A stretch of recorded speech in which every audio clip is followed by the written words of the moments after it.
Dr. Jose Chameleone kyali mu kwekola munangate mu USA n'omukulu munangate wali Josephat Seguya esaidi eno.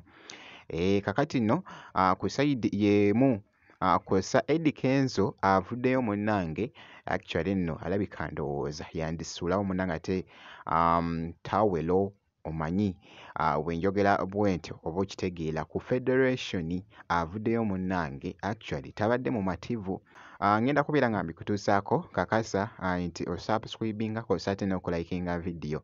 Mu byonna nno kansuka munnangate nkutegeezeeko nti no Dr. Jose Chameleone nga bakamaliriza munnangate emikolo gy'omukyala munnangate Juliet Zawedde kw'ossa ne Bushoke esaidi eno. Chameleone akyaliyo ko wali mu USA era nga ndabyeko ko wali akatambi abadde munnangate n'omukulu Josephat Seguya.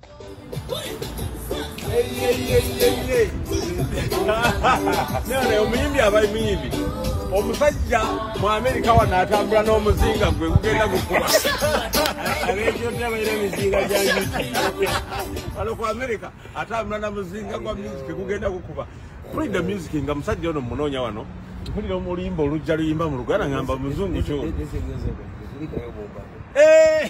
gwe mwana mwebale embaga baga watu za mukamera gamba asoko degenga lwaji na kitegera kituufu wala bazi nali muko kusaidia omujala nali kusaidia omusajja nali permanent muko obukobo bunyonyole bulungi kusaidia omushala kusaidia era ne chwatu gamba ku mbaga awo byajja bitya nenda kituufu kyabe nanje isoko ko congratulate Bushoke ne Juliet ne abantu bonna baze ku mbaga ona funga lijusa kitiba nawe Seguya nnyo n'abantu babugedde wali otulaba kati omanyi abantu bali Uganda nga boogera olina ayogera byatategeera nga tabinaako mutena bade bana Uganda kyotamanyi kiveeko nga boogezako okulaba embeera bwetyo munnangate bwebadde wali mu katambi nga just bali mu kunyumyanyumyamu kaawo n'omukulu munnangate Josephat nga boogezako okulaba wamubuuzaako munnangate omukolo nga bwe gwatambudde kw'ossa ate n'abo ababadde bagamba nti noba Chameleone nti noba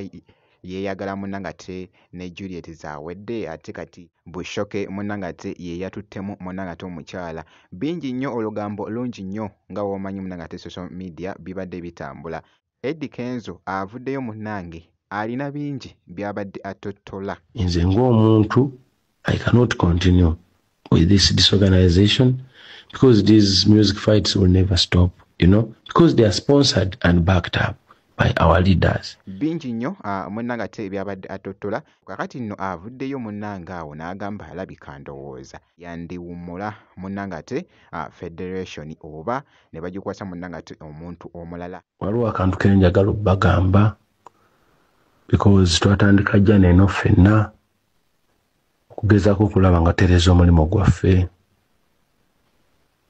nga bingi ebigowenga on omulimu gwaffe nga gufuuse politicized nga position esikeze eno nga gavumenti esikeze eno naye nga ebigenda okubeera wakati awo wonna kuba enjovu ezirwanira obusubi bwe bulugwanga byali bigenda okuddako awo wonna byali bigenda ku affectinga mulimu gwaffe kuba olwedde bigwa affecting nze naye tukyagezaako ogukomyawo tugezaako okulanga twerwanako naye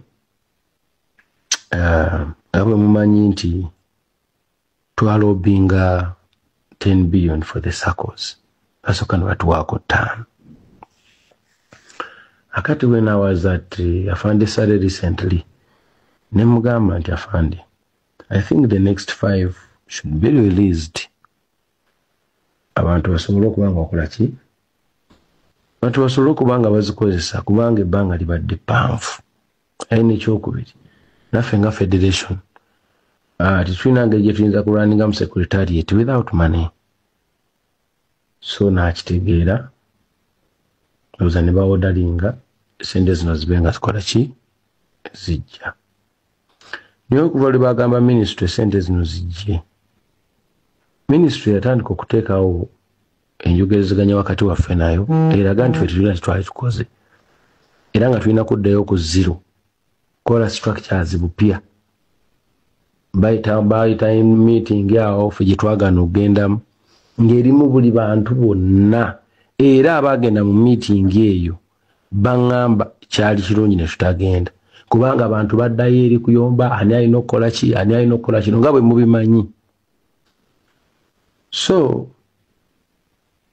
balaga nti bo baagala bakwate sente zino baziweereze direct associations ezetwalobinga oba okitegera kuba nali mbateereddemu nti buli association at least tugiwe million 10. That was my suggestion.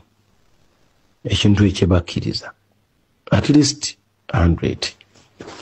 Naye bwe basindika sente zino direct to associations kitegeeza nti federation teyinawo mulimu.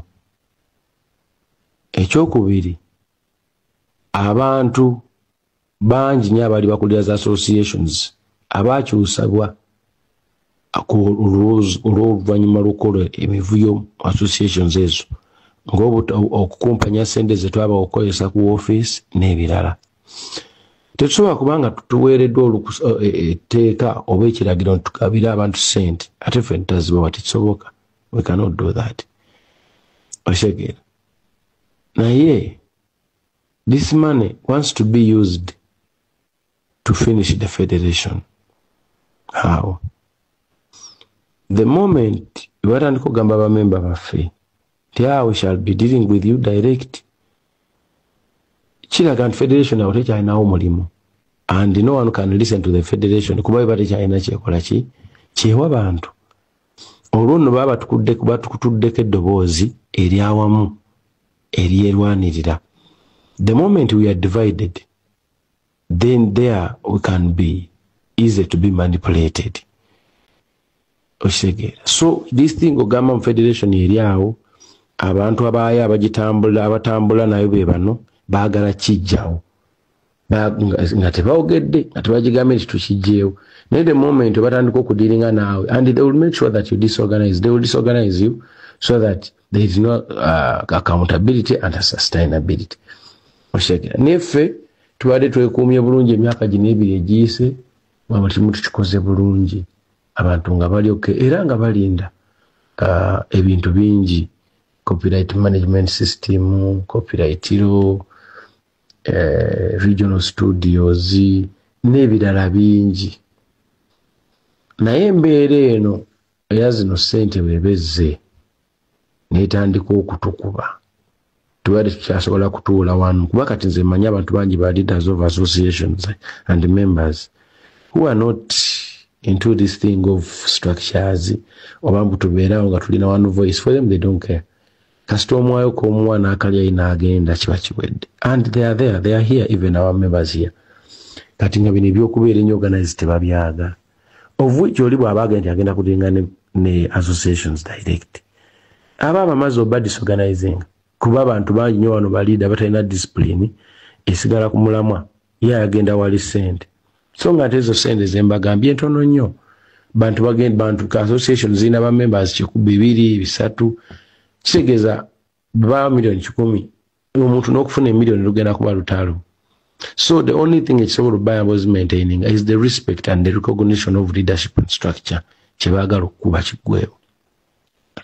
N'olwekyo okusika omugwa kungi nnyo wakati wange abaffe ba leaders ku secretariat ne ministry.